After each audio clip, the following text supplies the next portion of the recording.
Assalamualaikum warahmatullahi wabarakatuh. Alhamdulillahirabbil alamin. Wassalatu wassalamu ala asrofil anbiya'i wal mursalin wa ala alihi wa sahbihi ajma'in, amma ba'du. Saudara-saudaraku rahimakumullah, marilah kita selalu bersyukur kehadirat Allah Subhanahu wa taala. Alhamdulillah, mudah-mudahan kita selalu diberi hidayah, diberi petunjuk oleh Allah Subhanahu wa taala, disehatkan badan kita sehingga kita dapat melaksanakan aktivitas dengan sebaik-baiknya. Bila saudara-saudaraku, pada kesempatan ini, hari-hari ini, sebentar-sebentar kita masih mendengarkan berita duka.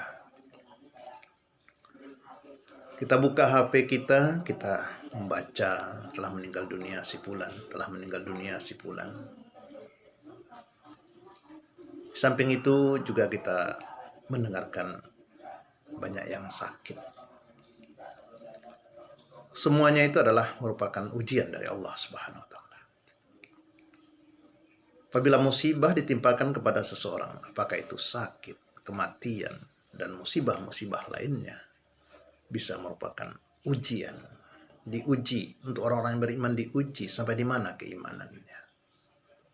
Atau peringatan, untuk orang-orang yang sudah mulai lupa, mulai lalai,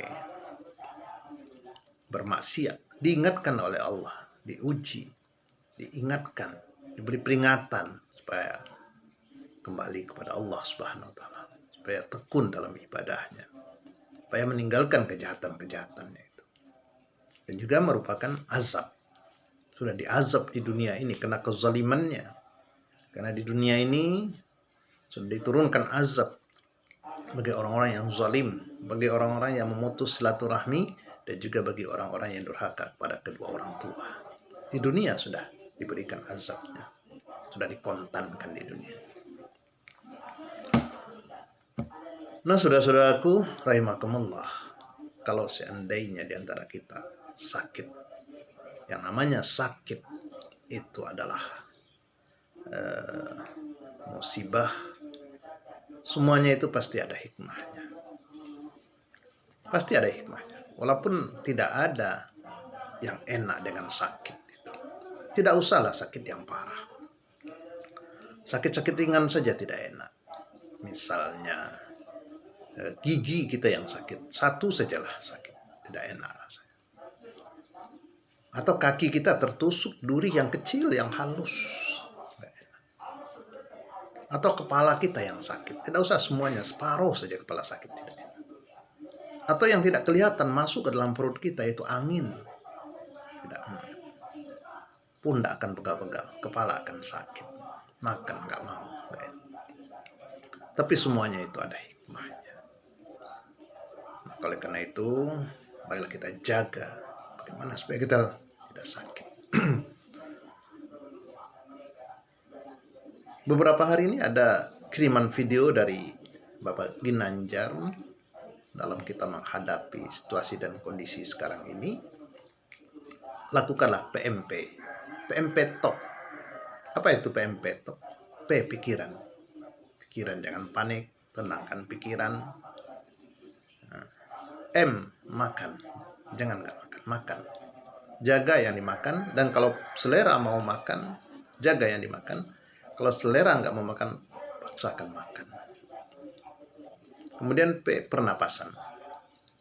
T, tobat, istighfar, minta ampun kepada Allah. O, olahraga. B, berjemur. Nah, ini kita lakukan. Cuma bagaimana kalau tentang panik ini?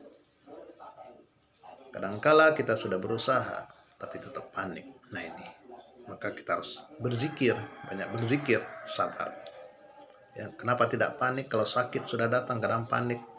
Mau dibawa berobat bagaimana?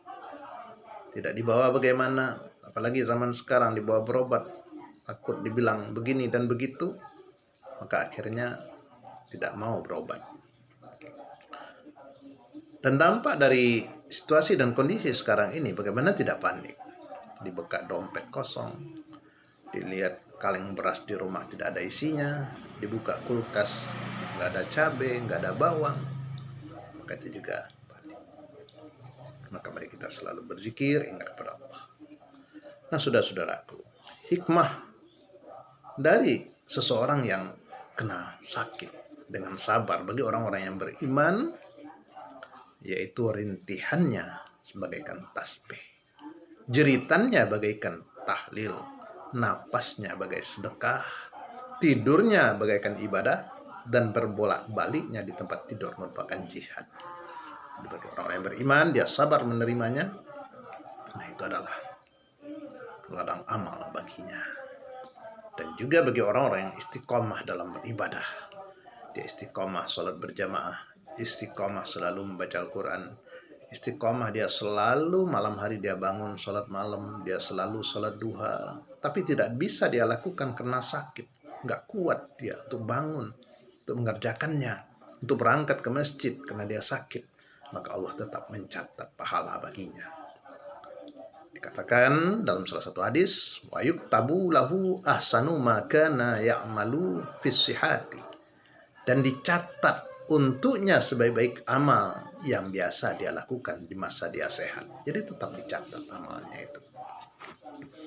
Kemudian bagi orang yang sakit, dia kembali, ada 4 yang kembali mulai amalnya, yaitu orang sakit bila dia sembuh, karena waktu dia sakit itu diampunkan dosanya.